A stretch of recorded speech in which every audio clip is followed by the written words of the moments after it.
আসসালামু আলাইকুম। আজকে আমি আলোচনা করব হচ্ছে বিয়ে নিয়ে। বিয়ে নিয়ে কেন বলছি? বিশেষ করে আমার যারা স্টুডেন্ট আছেন বা অডিয়েন্স আছেন তাদের মধ্যে একটা আতঙ্কের নাম হচ্ছে বিয়ে। বিয়ে একটা হচ্ছে আতঙ্ক। কেন আতঙ্ক? পৃথিবীতে দেখবেন আপনি যদি কোনো মেয়েকে নিয়ে পার্কে যান, কোনো পতিতালয়ে যান কিংবা কোনো পরকীয়াতে জড়িত হন, এতটা যোগ্যতা লাগে না যতটা যোগ্যতা আসলে বিয়ে করতে লাগে। এজন্য বিয়ে একটি আতঙ্কের নাম। আর যেসব পিতামাতা বা স্বামী স্ত্রীর সম্পর্ক খুবই বাজে থাকে তাদের সন্তানদের বিয়ে দিতে তো আরো আপত্তি, কারণ তাদের একটা ভয়ঙ্কর অভিজ্ঞতা হয়েছে এবং তারা সেভাবে বিচার করবে নিজের অভিজ্ঞতা থেকেই।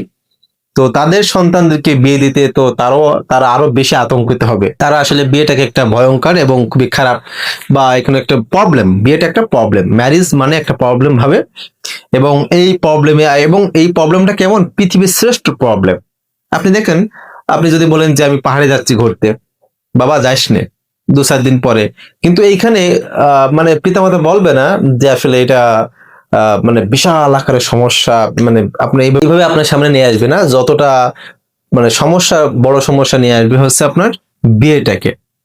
তো বিয়ে করতে ছেলে মেয়েদের যে সমস্যা আমরা ফেস করি, বিশেষ করে ছেলেদের, তারা চাকরি পায় না। শিক্ষিত মানুষ মানে চাকরির একটা ব্যাপার। আর যারা অশিক্ষিত আছেন, পড়াশোনা করেন না বা কাজ কাম করেন, তারা কিন্তু দ্রুত বিয়ে করে ফেলে। অতএব তাহলে এখানে বোঝা যাচ্ছে আসলে শিক্ষিত মানুষের সবচেয়ে বড় ভুল হচ্ছে মানে পড়াশোনা করা। এই আপনার হচ্ছে কারণ, শিক্ষিত মানুষ সে পড়াশোনা করছে, চাকরি বাকরি হয় নাই, এখন সে বিয়ে করতে পারতেছে না। কারণ কি, শিক্ষিত মানুষ, তাকে চাকরি পাইতেই হবে। ব্যবসা বাণিজ্য কোনো কাজ হবে না, কিংবা আপনি উদ্যোক্তা, কাজ হবে না, আপনাকে চাকরি পাইতে হবে। চাকরি কোন ধরনের চাকরি? সরকারি চাকরি। মানে সরকারি চাকরি ছাড়া বুঝি। অতএব যারা আসলে পড়াশোনা করছেন তারা মহা মুশকিলে পড়েছেন, কারণ আপনার জন্য বিয়েটা একটা বিশাল প্রবলেম। 2 নম্বর যে বিষয়টা, যারা আসলে সামর্থ্য আছে, পিতা মাতা চাই বিয়ে করুক, অনেক জেনা ব্যভিচার গুনার মধ্যে, গোপন গুনার মধ্যে লিপ্ত আছে, এদের মধ্যে আবার একদল বলে না, আমাকে সফল হতে হবে। সফলতা কি? সফলতা হচ্ছে বিসিএস ক্যাডার, ইঞ্জিনিয়ার কিংবা ডাক্তার।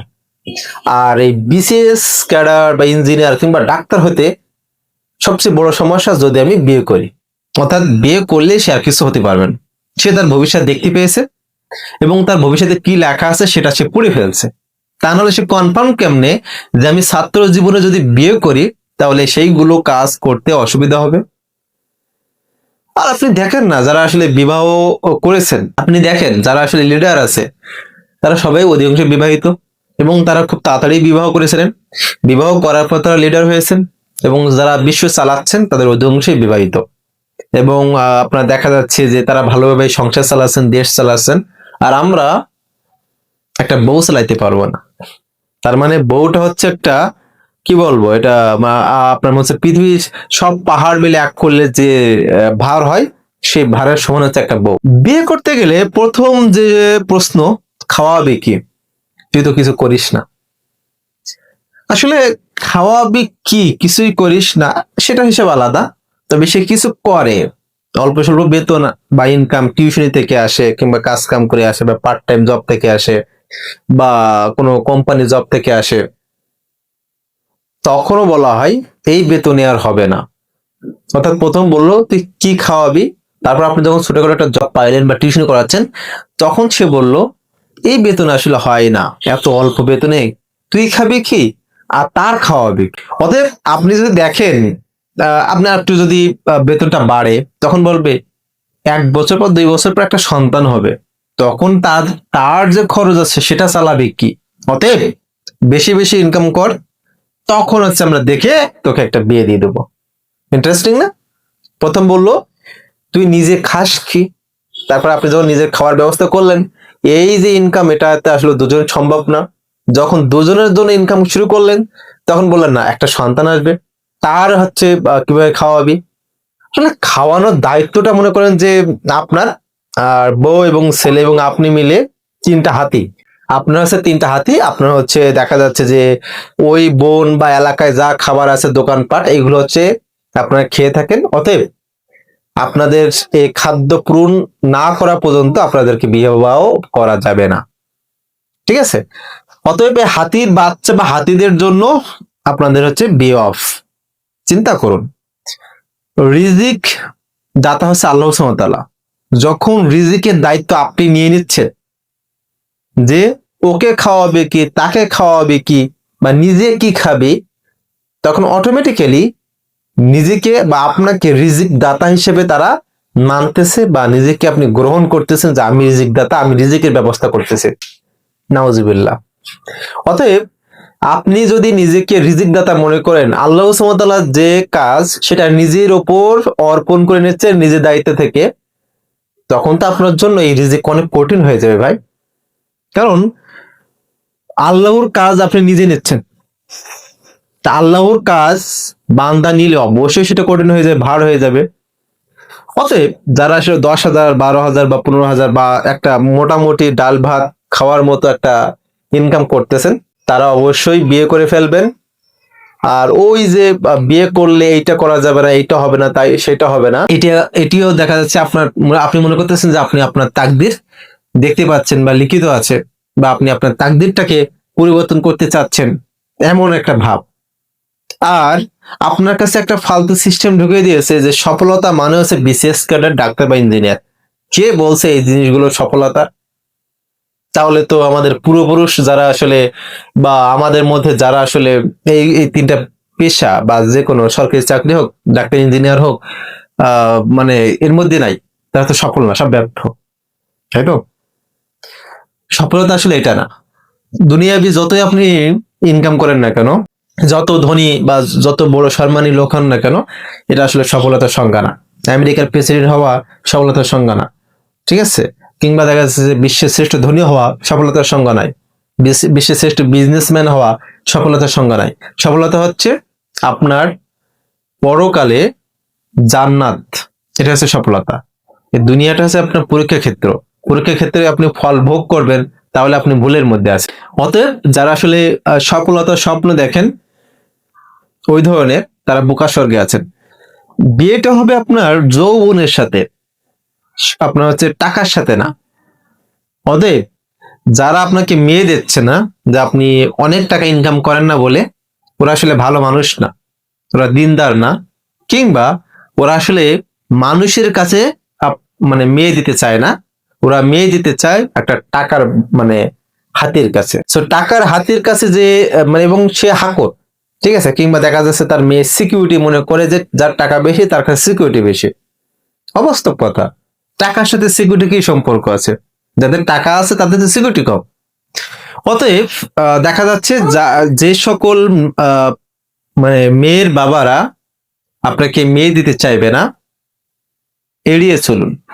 আপনি ছাড় দিন, আপনি খুঁজতে থাকুন, আপনার সাথে যার যায় তেমন একটা খুঁজে বাইর করুন, যে আমার এত ইনকাম, এই অল্প টাকায় চলি, তেমন তার সঙ্গে যায় এমন।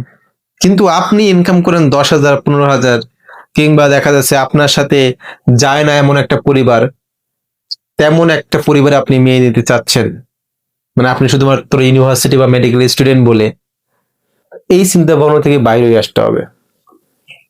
আপনাকে ভাবতে হবে যে আপনার কিছু নাই, সেই অনুযায়ী যে আপনাকে মেয়ে দেবে সে ভালো, এবং আপনি চেষ্টা করবেন যে টুকটাক করে যে নিজে খাওয়ার এবং আরেকজনকে যে খাওয়ানোর ব্যবস্থা আল্লাহ সুবহানাহু ওয়া তাআলা যেন আপনার মাধ্যমে করিয়ে দেন, সেই ব্যবস্থা করা।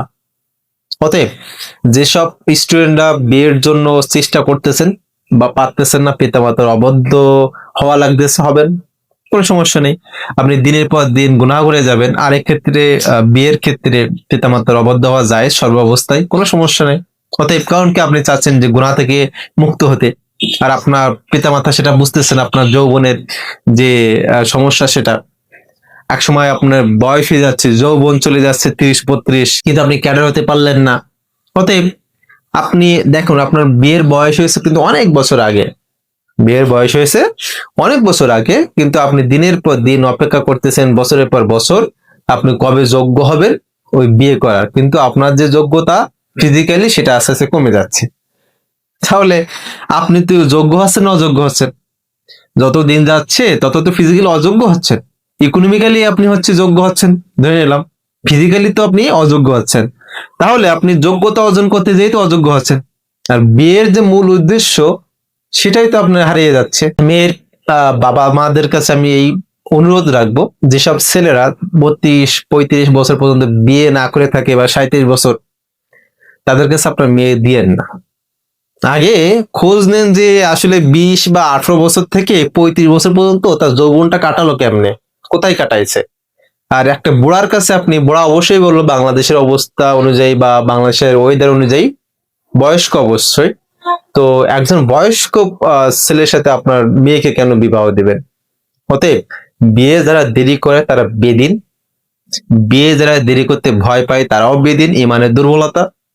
আর হচ্ছে টাকা পয়সার জন্য যারা বিয়ে আটকে রাখে বা মেয়ে দেয় না, তারাও বেদিন। এদের থেকে দূরে থাকুন। অর্থাৎ বিয়ে করতে এখন একটা অবস্থা এমন যে আপনাকে জিহাদ করার মতো একটা মন মানসিকতা রাখতে হবে। অতএব আপনি জিহাদের জন্য প্রস্তুতি নিন, এবং যেভাবে কৌশল করে হোক আপনি হচ্ছে আপনার যৌবনের যে গুনাহ বা গোপন গুনাহ এই থেকে মুক্তি পাওয়ার জন্য আপনি বিবাহের জন্য প্রস্তুতি নিতে থাকুন, এবং বড় ধরনের পরিকল্পনা করে আপনার পিতামাতাকে রাজি করাইতে পারলে ভালো, না পারলে আপনি নিজের মতো করে একটা অভিভাবক বানিয়ে লোকজন নিয়ে বিয়ে করে আসবেন। আমার পরামর্শ থাকবে এটাই। আর যদি মনে করেন যে আপনার একটা মেয়ে পছন্দ কিন্তু পিতামাতা আপনারা দিতে চাচ্ছে না, সেই হিসাব কিন্তু আলাদা। আমার কথা কিন্তু সর্বোপরি দিনটাকে যে প্রাধান্য দেবে, ছেলে মেয়ে উভয় বা পিতামাতা উভয় তারা দিনকে ভালোবাসে, তাদের জন্য আমার এই পরামর্শ। তো যারা যেসব ছেলে মেয়ে দেরিতে বিবাহ করেন তারা আসলে ভালো মানুষ না। ভালো মানুষ বলতে আসলে ভালো দিনদার না।